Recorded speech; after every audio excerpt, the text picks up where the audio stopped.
Class 6 এর গণিত ক্লাসে তোমাদের সবাইকে স্বাগতম। আজকের এই ক্লাসে আমরা অনুসরণী 1.3 এর আমরা গত ক্লাসে 8 পর্যন্ত সম্পূর্ণ কমপ্লিট করেছি। তারই ধারাবাহিকতা আজকে আমরা করব 9 নাম্বার। আর তোমরা যারা আমাদের সাথে ক্লাসে রয়েছো তারা জানো যে অনুসরণী 3 পর্যন্ত কিন্তু আমরা সম্পূর্ণ কমপ্লিট করে ফেলেছি এবং তোমরা চাইলে পূর্বের ভিডিওগুলো দেখে সেই ক্লাসগুলো করে নিতে পারো। আজকের এই ক্লাসে আমরা 9 নাম্বার, 10, 11, 12 এবং 13 নাম্বার মানে আমরা এই ক্লাসটিতে পুরো অধ্যায়টিকে শেষ করে দেব। একটু বড় হতে পারে কারণ অনেকটা ক্লাসই করতে হবে একটা ক্লাসের মধ্যে। ফার্স্ট প্রশ্নে আসি, আমরা সময় নষ্ট করে না করে। একটি লোহার পাত ও একটি তামার পাতের দৈর্ঘ্য যথাক্রমে, লোহার পাতের দৈর্ঘ্য হলো তোমার কত 672 সেন্টিমিটার এবং তামার পাতের দৈর্ঘ্য হলো 960 সেন্টিমিটার। পাত দুইটি থেকে কেটে নেওয়া একই মাপের সবচেয়ে বড় টুকরা দৈর্ঘ্য কত হবে? প্রত্যেক পাতের টুকরার সংখ্যা নির্ণয় করো। তো এখানে দেখো দুইটা প্রশ্ন রয়েছে। প্রথম হলো বড় টুকরার দৈর্ঘ্য কত হবে আর প্রত্যেকটা পাত মানে টোটাল টুকরা কয়টা হবে।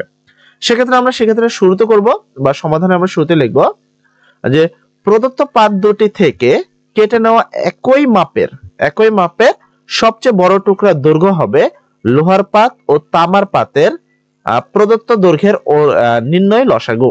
মানে যে আমরা প্রদত্ত পাতে যে নির্ণয় লসাগু করবো সেটা। সেক্ষেত্রে আমরা জানি যে বড়টাকে আমরা মাঝখানে দিব এন্ড ছোটকে আমরা এখানে দিব। দেখো দুইটা মান ছিল, একটা লোহা ছিল তোমার লোহারই ছিল। দেখো লোহার পাত ছিল তোমার হলো 672 আর তামা ছিল হলো তোমার 960। সেক্ষেত্রে বড়টাকে আমরা মাঝখানে দিব আর ছোটকে আমরা এই পাশে দিব। তো অবশ্যই 9 যদি 600 দুগুণে কিন্তু অ্যাকচুয়ালি 1300 চলে যাবে, কিন্তু এখানে আছে কত 900। সেক্ষেত্রে 672 এ একবার যাবে। তাহলে আমরা 672 লিখলাম একবার গেলে কত 672 কে 672। এবার 960 থেকে যদি তুমি 672 বাদ দাও তাহলে হয় 288 এবং এই উত্তরটা তোমাকে এখানে বের করতে হবে। তোমরা যারা লসাগু ক্লাসে ছিল তারা কিন্তু জানো যে এই নিয়মটা এইভাবে।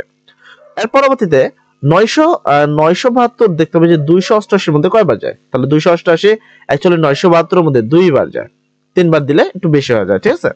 তো দুইবার গেলে 288 গুণন 2 করলে হলো 576। এবার 972 থেকে যদি আমি 576 বাদ দিই তাহলে থাকে 96। এর পরবর্তী এই লসাগুটাকে আমরা এখানে মানে এই যে প্রথম যেটা রয়েছে প্রথম ভাজ্য যেটা সেটা আমাকে এখানে লিখতে হবে। এন্ড 96 288 এর মধ্যে কয়বার যায়? 96 288 এর মধ্যে কিন্তু 3 বার যায়। সেক্ষেত্রে 96 গুণন 3 সমান 288, বিয়োগ করলে হয় 0। তাহলে আমরা লসাগু পেলাম কত 96 সর্বশেষ, ঠিক আছে।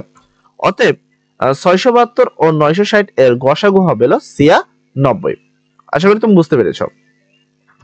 অতএব নির্ণয় কেটে নেওয়া পাতের দৈর্ঘ্য হবে 96 সেন্টিমিটার। লোহার পাতের টুকরার সংখ্যা, এবার দেখো টোটাল লোহার টুকরা ছিল হলো তোমার কত 672 সেন্টিমিটার। এটা হলো টোটাল লোহার পরিমাণ, যেখানে এক টুকরার মান হলো 96। তাহলে এটাকে আমরা ভাগ করলাম, তো ভাগ করলে হলো 60টি, তার মানে কয়টা টুকরা হচ্ছে 60টি। এবং তামার পাতের টুকরার সংখ্যা হবে, তামা ছিল হলো 960, তাকে আমরা ভাগ দেব একটা দৈর্ঘ্য, কারণ সমান একই পরিমাণ কেটে নেওয়া বলছে, ঠিক আছে, তাই 96 দ্বারা। তাহলে এখানে ভাগ দিলে হচ্ছে 10টি, তার মানে লোহা হবে 60টি আর তামা হবে 10টি। সবচেয়ে বড় টুকরার দৈর্ঘ্য 96 সেন্টিমিটার এবং লোহা ও তামার পাতের টুকরা যথাক্রমে 60টি এবং 10টি। আশা করি এই প্রশ্নটি তুমি সম্পূর্ণ বুঝতে পেরেছো। যদি বুঝতে পারো কমেন্ট সেকশনে তাড়াতাড়ি লেখো থ্যাংক ইউ ভাই, এবং বুঝতে সমস্যা হলে প্রবলেম ভাই লিখতে পারো। সেক্ষেত্রে আমরা পরবর্তী ক্লাসে আবার এটা নিয়ে আসবো। তো 10 নম্বর প্রশ্ন বলছে 4 অঙ্কের কোন ক্ষুদ্রতম সংখ্যা 12, 15, 20, 35 দ্বারা নিঃশেষে বিভাজ্য। তো সেক্ষেত্রে 4 অঙ্কের কোন ক্ষুদ্রতম সংখ্যা সেটাকে আমাকে বের করতে হবে, কোন ক্ষুদ্রতম সংখ্যা। তো আমরা উত্তরে কিভাবে করব দেখো, করার নিয়ম প্রথমে ধাপ 1 এ তোমাদের করতে হবে প্রদত্ত সংখ্যাগুলোর লসাগু নির্ণয় বের করতে হবে। এই যে সংখ্যাগুলো আছে এগুলোর লসাগু বের করতে হবে। 4 অঙ্কের ক্ষুদ্রতম সংখ্যা লিখতে হবে। 4 অঙ্কের ক্ষুদ্রতম, আশা করি ক্ষুদ্রতম সংখ্যা লেখা তোমরা আমাদের পূর্বের ক্লাসগুলোতে শিখেছো। ধাপ 3 তে লসাগু দ্বারা ক্ষুদ্রতম সংখ্যাকে ভাগ করতে হবে। ধাপ 4 এ ভাজ্য থেকে ভাগশেষ বিয়োগ করতে হবে। ধাপ 5 এ 4 অঙ্কের ক্ষুদ্রতম সংখ্যার সাথে বিয়োগফল যোগ করতে হবে। তো এই হলো তোমাদের কি কি করতে হবে সেই বিষয়টা। সেক্ষেত্রে আমরা আগে লসাগু নির্ণয় করব। সেক্ষেত্রে সমাধান প্রদত্ত সংখ্যাগুলোর লসাগু দিয়ে নিঃশেষে বিভাজ্য সংখ্যা তাদের প্রত্যেকটি দ্বারা নিঃশেষে বিভাজ্য হবে। সেক্ষেত্রে প্রত্যেকটা সংখ্যা ছিল প্রথমে 12, 15, 20, 35। তো এটা কি জোড় সংখ্যা ছিল তাই 2 দ্বারা ভাগ দেওয়া হয়েছে।